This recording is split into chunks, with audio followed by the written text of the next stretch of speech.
Buen día, mi nombre es Lizeth Méndez Gálvez, soy de la región sanitaria número 7 Autlán, soy psicóloga clínica de profesión y tengo una especialidad en suicidología. Es por esto que me invitaron a participar con ustedes para compartirles un tema de prevención de suicidio en los niños, niñas y adolescentes.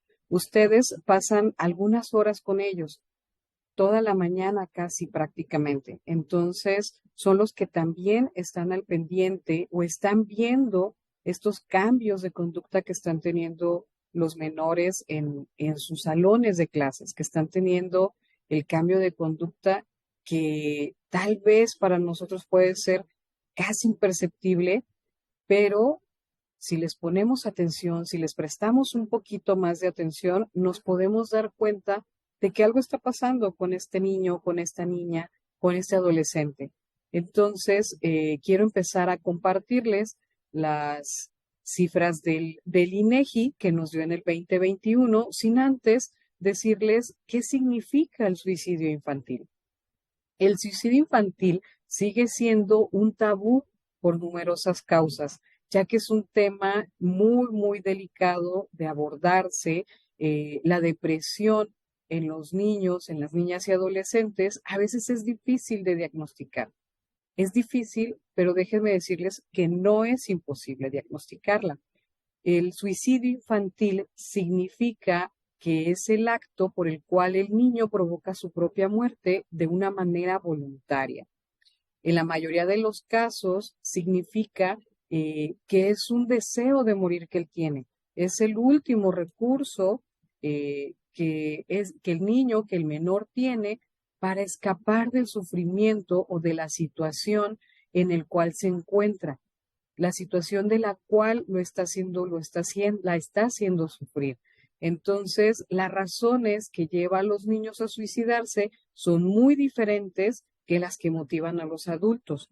Más adelante vamos a ver por qué es esto, por qué las razones o los motivos que llevan a los niños a suicidarse es diferente que los adultos.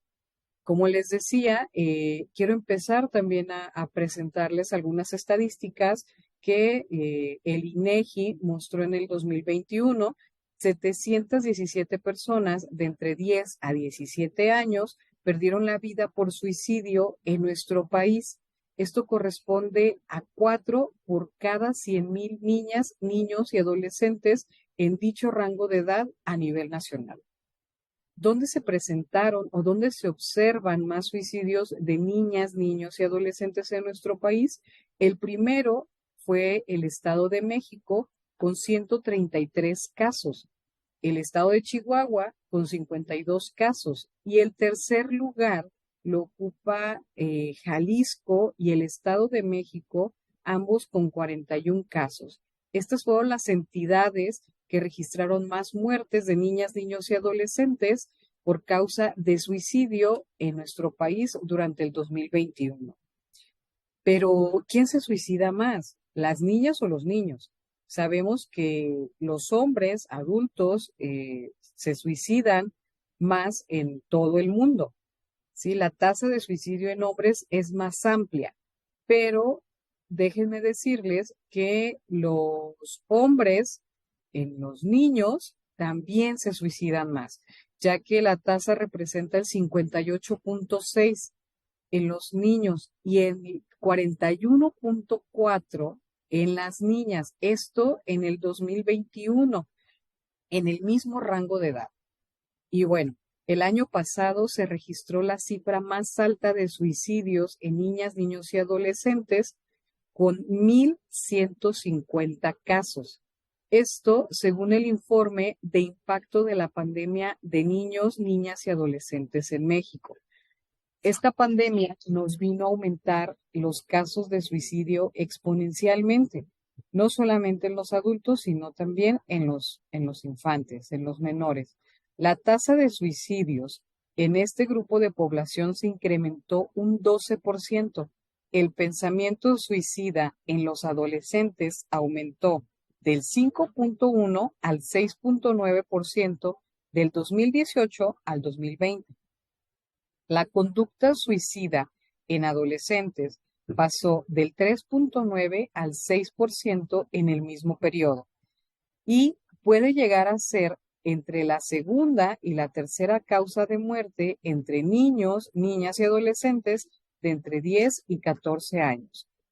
Existen muchos factores de riesgo y características en la conducta de los niños y adolescentes. Por ejemplo, los niños lo verbalizan, los menores lo verbalizan. Algunos adultos no lo externan. Algunos adultos cometen el acto de suicidio y ya, pero los niños sí lo pueden llegar a verbalizar. A veces no lo dicen de forma directa, pero sí, no, sí lo mencionan como me voy a matar, me voy a quitar la vida, o a veces lo terminan diciendo con ya no tienes que preocuparte, en un par de semanas todo va a estar bien, en un par de días todo va a estar bien, ya no voy a ser un problema para ustedes, ya no van a tener conflictos por mí, van a librarse de mí, van a librarse de esta situación, etcétera. En promedio, en Jalisco se registran al año alrededor de 60 suicidios consumados entre niñas, niños y adolescentes. Y en el mundo, cada 40 segundos, una persona de cualquier rango de edad comete el acto suicida, decide quitarse la vida. Yo les explicaba en un inicio que no las causas de un adulto a un niño son diferentes. ¿Por qué? Porque el cerebro de los niños, el cerebro infantil, es diferente aún que el de los adultos. Los lóbulos de nuestro cerebro se maduran de atrás hacia adelante, por lo que el lóbulo frontal eh, en los niños aún es inmaduro, porque todavía no ha terminado de desarrollarse. El lóbulo frontal es la zona con la que pensamos, con la que razonamos.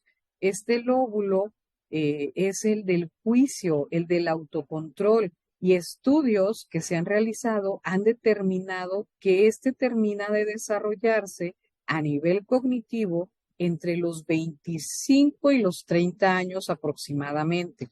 Es por esto que los niños y los adultos no pensamos igual y los motivos no pueden ser iguales, porque el niño se deja llevar por impulsos, por fantasías.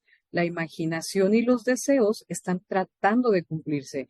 Es por eso que es necesaria la intervención de ustedes, no solamente de los padres, sino de todos los adultos que estamos alrededor de los niños. Nos podemos dar cuenta de las conductas, de los cambios que ellos están teniendo. Entonces, los niños no toman ideas racionales. Para ellos es complicado todavía tomar una idea o un pensamiento racional. Es mucho más difícil para ellos. También el hipocampo es el encargado de almacenar los recuerdos, las experiencias, que todo esto tiene un gran peso en la infancia. Todas las palabras y las conductas que los niños ven, que nosotros les decimos a los niños, se van a quedar grabadas en el hipocampo y estas van a acabar influyendo en la toma de decisiones que ellos tienen. ¿Por qué? Pues el lóbulo frontal se conecta o consulta al hipocampo antes de decidir qué hacer, antes de tomar una decisión. Ese pensamiento o esa experiencia previa ya vivida en el niño y que se quedó registrada en su hipocampo, el lóbulo frontal se comunica. Entonces, el niño puede decir, es que no solamente mis papás me dicen que soy un problema, también en la escuela. Voy a dejar de ser un problema. Por eso es importante medir nuestras palabras con los infantes, para que estas palabras no repercutan en las decisiones que ellos van a tomar. Los niños actúan con una impulsividad, es espontánea, ¿sí? Cuando somos mayores dejamos de ser impulsivos, algunos, no todos. Entonces, como los niños podemos pensar, es que son muy imprudentes, no, es que el niño todavía no tiene el filtro racional, por eso actúa dejándose llevar por sus deseos. Recordemos que se deja llevar también por sus impulsos y por sus fantasías. Y la imaginación, Entonces, estos impulsos están tratando de cumplirse, de llevarse a cabo. Todo lo que el niño cree que, que es para los adultos, como les mencionaba, una carga, un problema, si no solamente lo ve y lo escucha en su casa, sino también en la escuela. Recordemos que el niño se comporta por diferentes situaciones que está viviendo de tal o cual manera. Puede llegar a hacer bullying, puede llegar a ser un niño bulliado, puede llegar a considerarse un niño problema, pero esto es una reacción, es una conducta que está presentando por las situaciones que él está viviendo, por situaciones que él está representando. Es por esto que los niños y los adultos pensamos de una manera diferente y los motivos pueden llegar a ser totalmente diferentes. Y bueno, para hablar antes de una ideación suicida, quiero explicarles un poco sobre la depresión infantojuvenil que pueden llegar a presentar los niños y adolescentes. Esto lo observamos o lo vemos en el DSM-5, que es el manual de trastornos en el cual nosotros los psicólogos podemos eh, llegar a revisar para ver cuáles son los síntomas, cuánto tiempo para considerarse un trastorno debe de durar.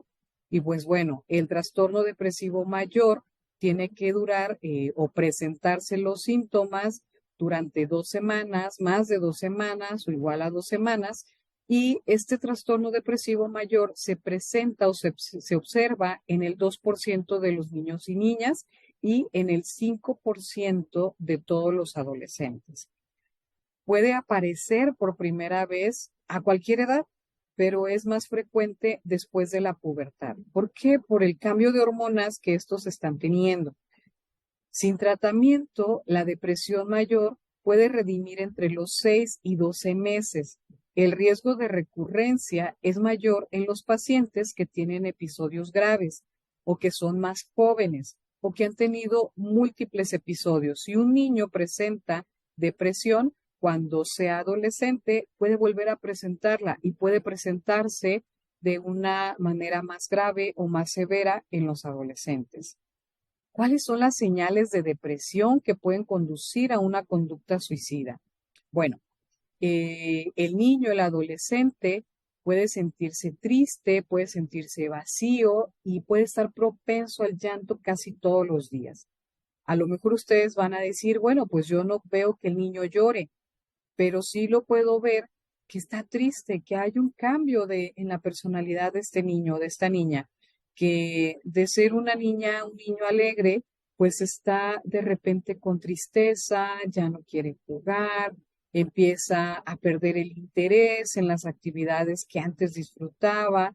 Como les mencionaba, puede dejar de jugar, a lo mejor era un niño o niña que participaba mucho en clases, que se la pasaba jugueteando, que dibujaba, que jugaba al fútbol en el receso, pues entonces esto ya lo dejó de hacer y empieza a presentar cambios en los hábitos de alimentación y de sueño. Tal vez ustedes no puedan ver el cambio en el sueño, pero sí pueden ver al niño, a la niña más cansada de lo normal, más cansado, que antes a lo mejor no comía mucho y de repente empezó a comer o que antes comía demasiado y de repente dejó de comer, dejó de alimentarse, dejó de comer eh, la fruta, los dulces o las cosas que antes acostumbraba a comer.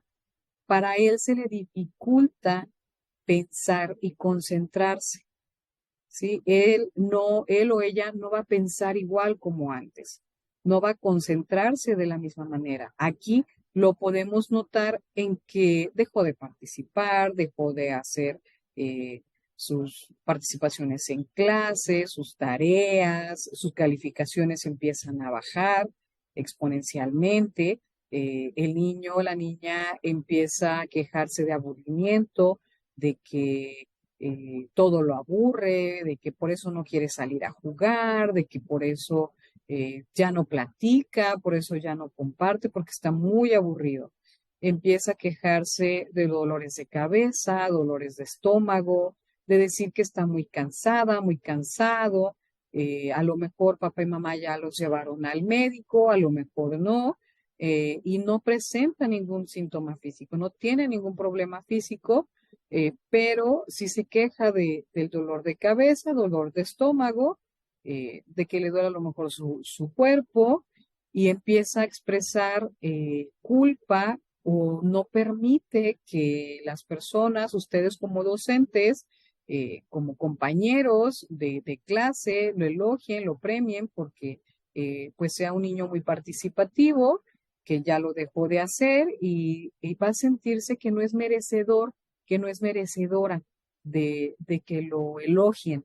Por esto, él no lo permite, porque como se siente con una minusvalía de decir, no, es que yo no soy la mejor, no soy el mejor, no me merezco que me premien, no me diga eso, maestra, maestro, porque no es cierto, yo no soy eso, soy burro, soy burra, soy un estorbo, entonces no lo va a permitir.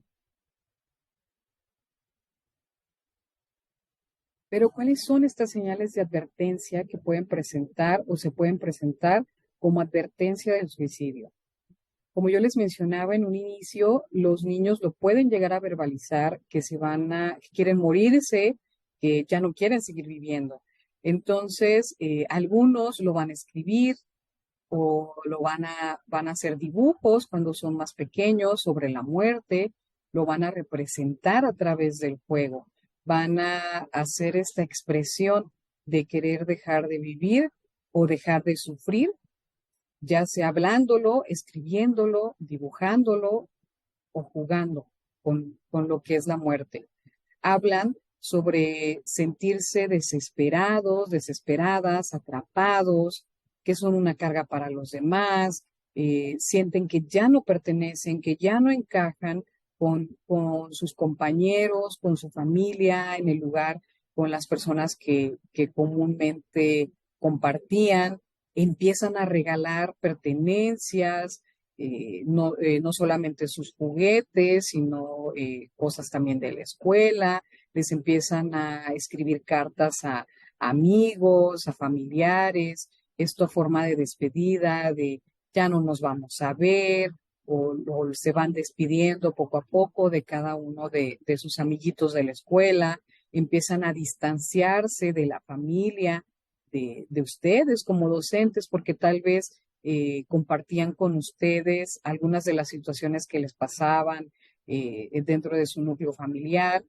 con sus amigos, y pues bueno, empiezan a distanciarse de esas personas a las cuales sentía confianza, sentía afecto, comienzan a tener un comportamiento agresivo, hostil con las personas que los rodean, comienzan también a descuidar su aspecto personal, pues si son muy pequeños, que todavía están en primaria, los niños, aún los padres todavía los pueden apoyar con peinarse, con mantener su uniforme limpio, pero bueno, pues podemos ver el descuido de ellos con que se manchen mucho la ropa, que sus zapatos estén muy sucios, sus uñas, dejen de lavarse los dientes.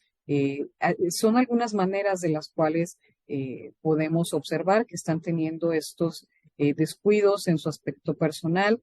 También cambian, como les mencionaba, en los síntomas de depresión. También se presenta como una señal de advertencia los cambios de los hábitos alimenticios, de sueño. Entonces, no solamente, como les mencionaba, en la depresión se presenta esto, sino también como una señal de suicidio. También puede cambiar la personalidad, pueden estar de momentos alegres, contentos, o de ser muy, muy alegre, cambia totalmente a ser un niño, una niña, un adolescente callado, retraído, que ya no participa, que ya no quiere compartir con los demás. Empieza, si es adolescente, empieza a tener un comportamiento arriesgado, como si los padres de familia le dan algún vehículo, una motocicleta, un automóvil, puede conducir en forma imprudente, si empieza a tener o iniciar su vida sexual activa, pues empieza a ser promiscuo sexualmente, a tener conductas de riesgo, como les mencionaba, a tener relaciones sexuales sin protección, que esto pues puede ser un riesgo para ellos, a consumir alguna sustancia y pues bueno, estas son algunas de las señales de advertencia que se pueden llegar a presentar ante el suicidio. Pero ¿cuáles son los problemas que pueden aumentar las probabilidades de que los niños, niñas y adolescentes tengan pensamientos suicidas? Estos pueden incluir o pueden tener que alguno de los padres tenga depresión, que los niños crean que deben de hacerse responsables de papá, de mamá, que está sufriendo por depresión, que mamá y papá estén muy tristes. Entonces se sienten que ellos te están teniendo una carga o que alguno de los dos padres presente el consumo de alcohol o drogas y el niño lo esté viendo, entonces está sufriendo las consecuencias de que están alcoholizados, de que están drogados, de que ya no hay en casa quien se haga cargo de él, de ella o de sus hermanos también. Entonces, alguno de estas problemáticas que se estén presentando en su hogar, pues puede ser una probabilidad. También un intento de suicidio anterior, perdón, ya sea de algún familiar, de algún compañero, de alguna persona que vea como héroe, haya intentado suicidarse o se haya suicidado, entonces el niño tiene mayor probabilidad de que el pensamiento esté ahí presente. También, como les decía, no solamente morirse por morir, o por dejar ya de vivir, sino por dejar de sufrir lo que está pasando en su casa, lo que está pasando en su vida. También que el niño tenga una vida familiar conflictiva, donde exista el maltrato, donde exista la violencia. Este también es un factor muy alto para que pueda ser una probabilidad de una ideación o un pensamiento suicida, de que el niño, la niña, el adolescente haya sufrido un abuso sexual. También esto marca mucho a los niños cuando no lo expresan, cuando no lo verbalizan, el ser abusados sexualmente. También se han presentado casos que los niños hayan sido víctimas de bullying y por eso llegaron a suicidarse, por eso se suicidaron, porque en la escuela estaban sufriendo bullying. Este es un punto muy importante para ustedes como docentes, estar al pendiente de que no exista el acoso escolar dentro de sus instalaciones escolares, que no haya víctimas de bullying, que no haya intimidación. A la primera señal que veamos, es muy importante que detengamos el bullying, que le hagamos caso a ese niño, esa niña que se está acercando con nosotros para decirnos que están sufriendo bullying, que hay alguien que los está molestando. También los problemas en la escuela, como tener malas notas, un comportamiento conflictivo o que haya ausencias frecuentes. Entonces, esto puede ser una probabilidad de un pensamiento suicida en los niños, niñas y adolescentes. Es por esto que como adultos a veces nos preguntamos también o nos preocupamos sobre preguntar acerca del suicidio. A veces no queremos preguntar sobre si el niño, la niña, el adolescente está teniendo pensamientos acerca del suicidio porque creemos que lo van a cometer, que es más probable. Pero se han hecho estudios también donde nos dice que esto no es así. Al contrario, el preguntarle a una persona, no solamente a un niño o a un adolescente, si está pensando en el suicidio, esto puede reducir el riesgo o podemos ponerle atención, podemos preguntar si ya lo pensó, si ya sabe cómo lo va a hacer, si ya sabe cuándo lo va a hacer, si ya buscó información, si tiene ya pensado alguna forma de cómo lo va a llegar a hacer. Entonces, con esta conversación podemos llegar a salvar la vida del niño, de la niña, del adolescente. ¿Qué podemos hacer como docentes? ¿Qué podemos hacer como los adultos que estamos alrededor de estos niños, de estos adolescentes? Podemos aplicar los primeros auxilios psicológicos, escucharlos, Para aplicar auxilios psicológicos no es necesario que seamos psicólogos.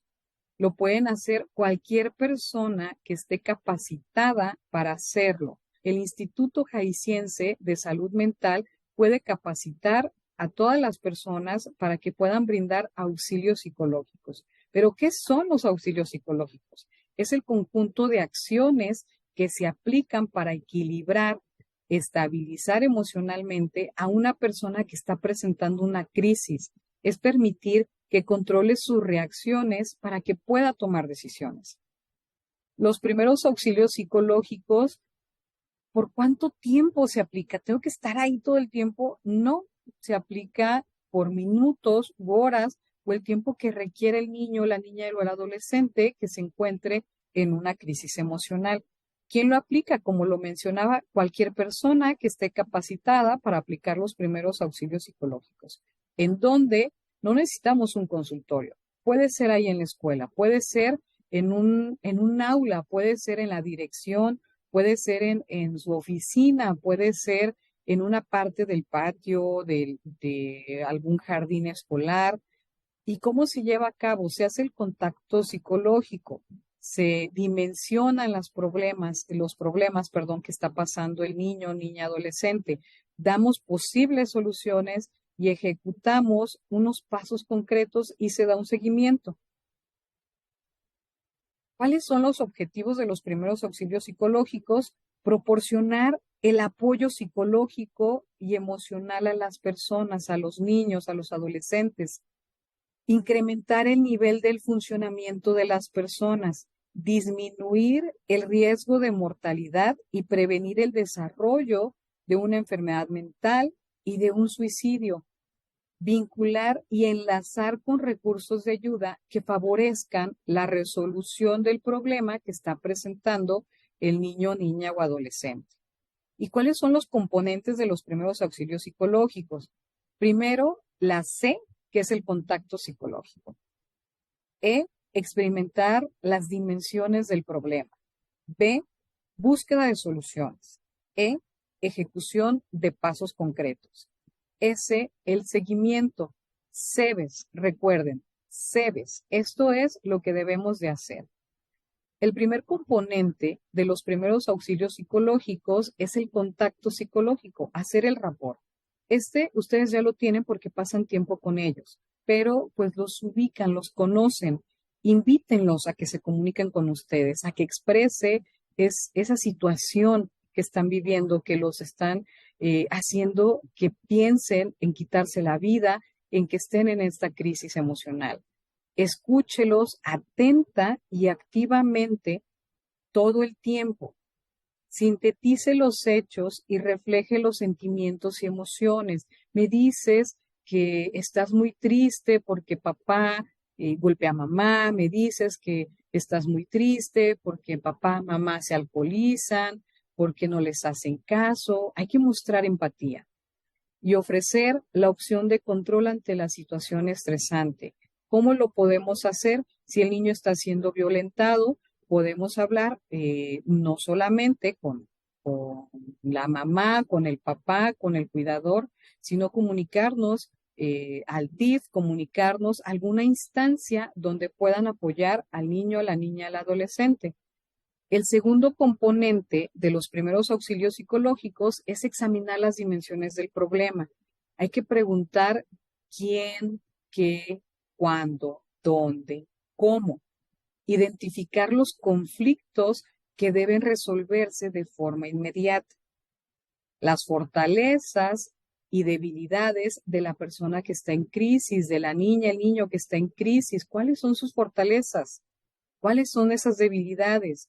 Continuar con una escucha activa y con empatía.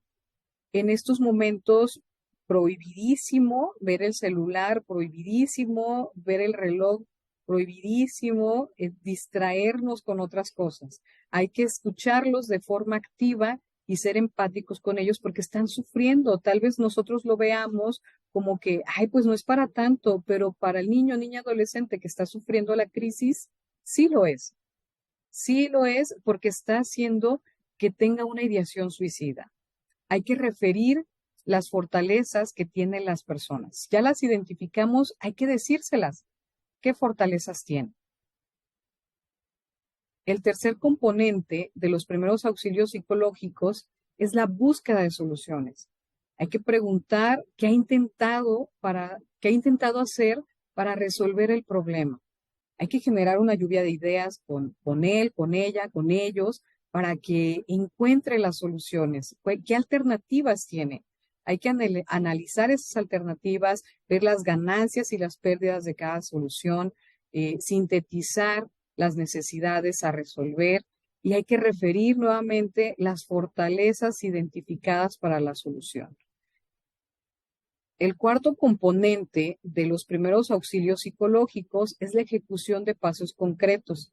Hay que tomar una actitud facilitadora y o directiva, identificar las redes de apoyo. Si el problema es con mamá o con papá, hay que buscar otras personas que pueden ser las redes de apoyo del niño, niña, adolescente. Hay que derivar para su atención. Todos los centros de salud pueden derivar a un CISAME que se encuentra en algunos municipios del estado de Jalisco. Hay que preguntar en el centro de salud qué CISAME se encuentra más cerca por si la mamá, el papá, pues no tienen el recurso económico para que les puedan dar una atención psicológica al niño, a la niña, al adolescente. Hay que preguntar cuándo acudirá y quién lo acompañará a este servicio de salud mental. Si no es por parte de Secretaría de Salud, pues tendrá que ser por la parte privada y estar al pendiente de cuándo va a ser su cita. Brindar el número telefónico de la línea de intervención en crisis, que más adelante les voy a compartir este número para que puedan tenerlo ustedes a la mano y pues no solamente para los niños, para los adolescentes. Es una línea que se encuentra activa las 24 horas del día. Y bueno, el quinto componente de los primeros auxilios psicológicos es el seguimiento. Este se lo va a dar la institución que se queda a cargo del caso. ¿Qué institución? Puede ser algún CISAME, puede ser SALME, puede ser tal vez en el Instituto de la Mujer de su municipio, tengan el servicio de psicología, en el PIF de su municipio, tengan también el servicio de psicología o cualquier otra institución que le pueda dar el servicio o la atención de psicología al niño, niña o adolescente, es quien le va a dar el seguimiento. Y bueno, los números de atención en crisis o los contactos de la línea de vida están disponibles para comunicarse con ustedes. Es de lunes a domingo, las 24 horas del día y el teléfono es 800-911-2000 y hay un Facebook que es La Línea de la Vida MX. Y existe también la Unidad de Inteligencia Epidemiológica Sanitaria con el teléfono 800-00-44-800. Les repito nuevamente, 800-00-44-800. Recuerden que está activo las 24 horas del día, de lunes a domingo, para que puedan compartirlo con los padres de familia, con sus compañeros docentes que no han podido tomar esta capacitación o con todas las personas que puedan llegar a necesitarlo. Bueno, les comparto la bibliografía de donde saqué información para hacerles esta presentación. Bueno, hasta aquí termina mi presentación. Quiero agradecerles por el tiempo compartido, por el tiempo que escucharon, que vieron esta presentación. Es muy importante que compartan con los niños, niñas y adolescentes el número de la línea de vida para que puedan tenerlo presente en cualquier momento que puedan estar en crisis. Es una línea, recuerden, las 24 horas del día. Es una línea gratuita en la cual se pueden comunicar y pues compartirla no solamente con ellos, sino con todas las personas que lo lleguen a necesitar. Muchas gracias.